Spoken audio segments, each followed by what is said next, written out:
జై శ్రీరామ్ అందరికీ. ఈరోజు శుక్రవారం కదండి. ఇంకా పొద్దున్నే లేచి మంచిగా ఇల్లు వాకిలంది శుభ్రంగా ఊడ్చుకొని మనం ఇలాగ గడపకు పసుపు రాసి ఇలా పిండితోని ముగ్గేసి వరి పిండితో వేస్తానండి ముగ్గు.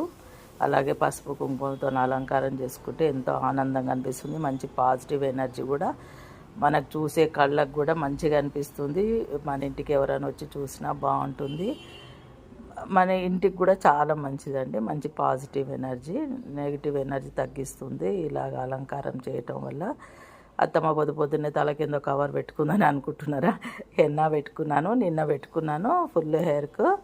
ఈరోజు మాత్రం కొంచెం పాయలు తీసి కుదుల దగ్గరనే పట్టిస్తానండి, పైన మాత్రమే. ఎందుకంటే మనకు పెరిగే హెయిర్ గ్రోత్ అవుతుంది కదా, అది తొందరగా ఎర్రగా కాదన్నట్టు. 2 times అలా పెడితే మంచిగా ఉంటుంది అని చెప్పేసి నేనైతే అలా పెట్టుకుంటాను 2 days. మీరు కూడా ఎవరన్నా అలాగ